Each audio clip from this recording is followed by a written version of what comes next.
colifnac.com que vous venez retirer là. Il y en a eu pour 52 millions l'année dernière, en 2024, sur tous les magasins parisiens. 52 millions d'euros de colifnac.com retirés dans les magasins. Qu'est-ce qui est rentré dans les caisses des magasins? 313 000 euros. Tout le reste va au siège. Le reste va au siège pour augmenter les salaires des hauts dirigeants, multiplier par 2 les dividendes des actionnaires, remonter la trésorerie du groupe qui se permet de racheter Unieuro, qui est le darty italien en 2024. Donc voilà. Et après, on nous explique que dans les magasins, la situation financière n'est pas bonne, on ne peut pas nous augmenter, qu'il faut baisser les effectifs. Entre 2021 et 2024, c'est moins 16% d'effectifs sur les magasins parisiens.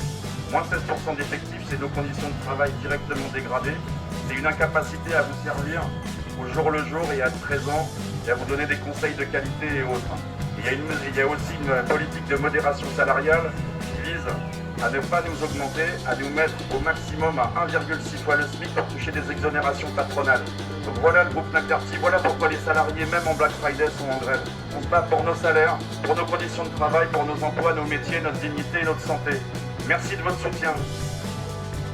On est en grève, pas uniquement ici, mais dans plusieurs Fnac en France.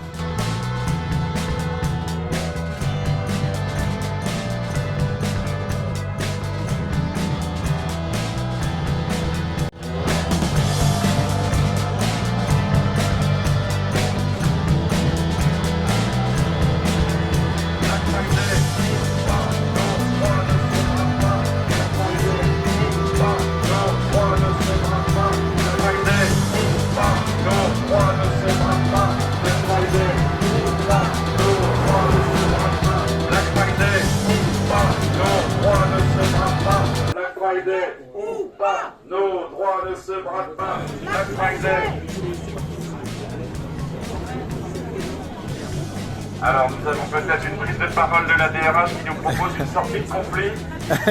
Allons-nous signer un accord aujourd'hui pour arrêter la grève? Est-ce que enfin la direction va dire ok, on renonce à notre projet de ne plus appliquer les hausses de conventions collectives sur vos salaires? Nous attendons la réponse.